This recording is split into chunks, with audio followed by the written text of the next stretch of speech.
Welcome to the top of Gothenburg. We are here to explore the beautiful historical buildings. From here you can see the entire city, but we are going to venture down into it. And let's start with the first building. But before we start with that, let me just remind you that down in the description you can walk along on this trip. I have put in a link with the entire walking trip. And if you just want to lean back and enjoy your couch as you see someone else walking the horrible amount of steps, then lean back and enjoy, because we're headed for the first building right now. The first building is this one, Skansen Kronan, or the Crown Skanse, which was built to defend against the Danes. Yeah, my own people, it was built to defend against it. Should I be offended? Back when the city was established back in 1621, this was a heavily fortified city, and this was the crown piece, the place where everything had to be coordinated, the place where you would first fire against the Danes out in the bay. So it is of course the first place we're going to start before we head down to the next beautiful site. But just take a moment to enjoy this beautiful old defense tower, and it is still in almost prime condition. They're in the middle of renovating some of it, but well, sometimes you need to renovate. But let's head to the next building, because that is just as interesting.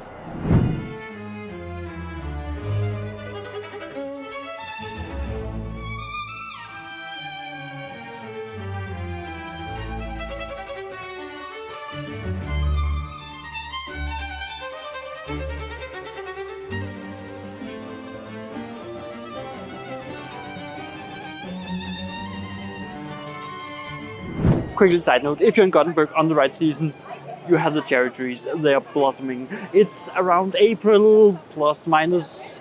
It's a little dependent on the weather when they bloom, but make sure to keep an eye out for them if you're here in early spring. And let's head on to the next location. Just a few meters from the beautiful cherry trees, you will find the Haga bath. Why is this so special? It's just a bathhouse. Yeah, but it is the first bathhouse of Gothenburg. It is the historical bathhouse built in the 1870s and was given to the city by the Renströmske laundries, which were an early laundry institution. And the great thing about this, it still operates as a bathhouse, so it is definitely worth visiting. This house was built to promote health and well-being in the town of Gothenburg, more specifically in the Haga district, which is where we are right now. So if you're looking for a little dip, head into the Haga bathhouse. I will not be doing that because I was at a spa very recently. I will link it in the corner so you can check it out. But after this video, watch this to the end first. In the 1970s, this building was part of an initiative to restore the Haga district's historical buildings, because there's plenty of them here, and therefore it's a listed building that cannot be torn down. It needs to be maintained.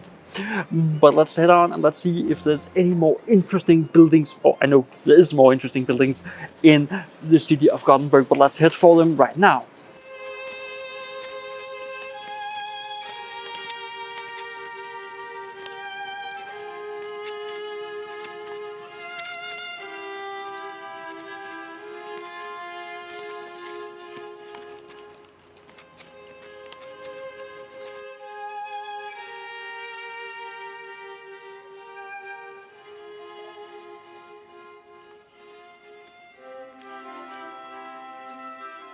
We have reached the Fish Church, and you might think of it, oh, no more churches, but this is not a church. This is a fish market, so don't be fooled by the name. This is built in what looks like an old neo-Gothic style church, but it is an indoor fish market closely tied to, well, the origin of Gothenburg, the fish city, the city that prides itself of the big catches of fish. And of course they need to have a fish market. Today it's still a fish market where you can buy the delicious fish. Unfortunately, I'm here at 6 6:01 p.m. and it closes at 6 p.m.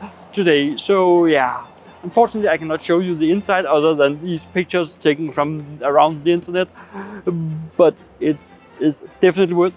I will warmly recommend that you take a walk in there and explore the beautiful fish market. And let's head for another historic site because I have plenty more to show you.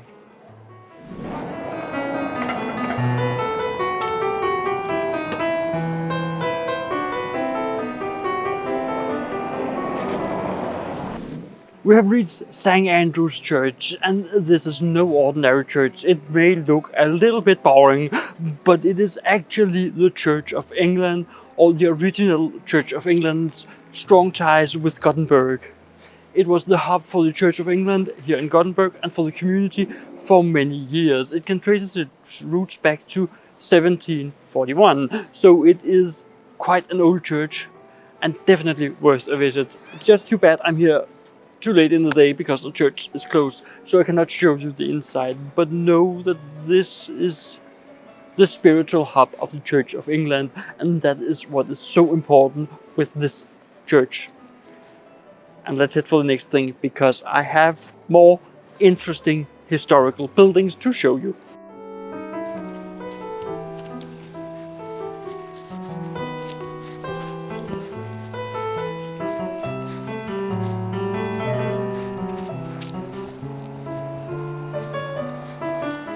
The red brick house right behind me is very special. It is connected to the crown Skansen. It is the crown house. There's the connection, and it is more than that because this was the original armory, the original artillery building of the defensive army for Gothenburg.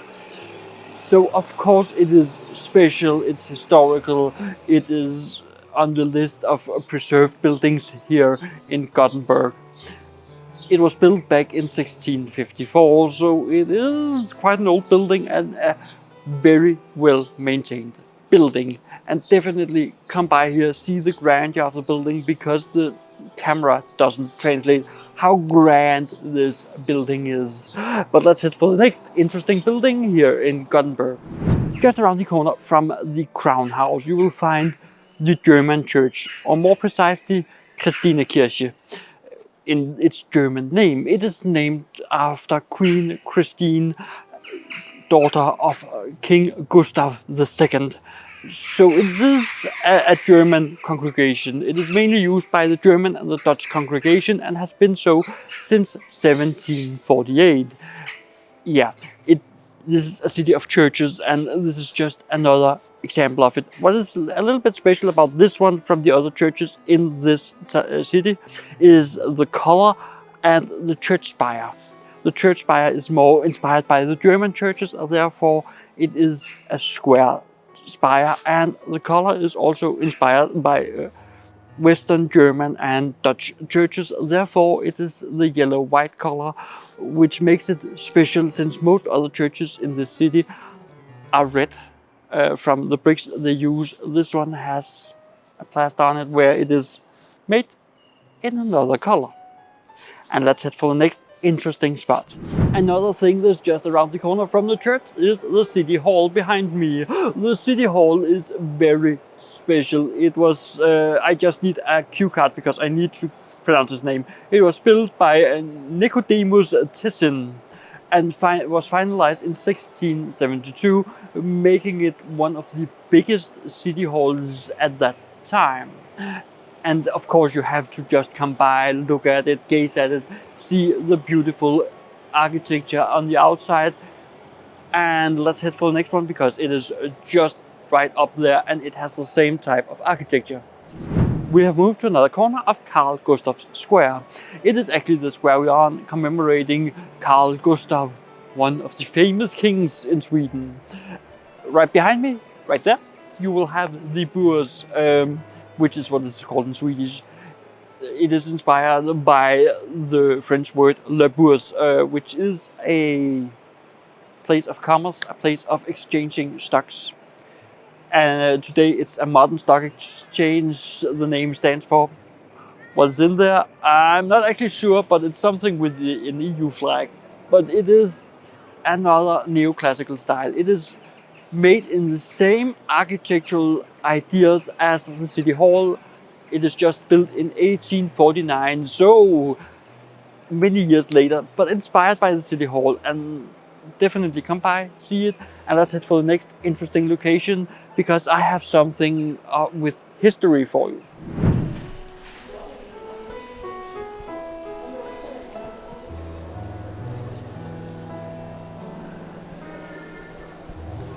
We have reached the Gothenburg Central Station, or Centralstation as it is called in Swedish. This was originally erected back in 1857 and has been through numerous renovations and upgrades. Latest in around the year 2000, where it was attempted to bring it back to its original feel, and you can actually look at the building and see the feel of this stone construction. It is how it was looking originally, according to experts. I don't know, I wasn't there, but it looks dated. It is the nerve of Gothenburg, and it is the third largest station of its kind in Sweden.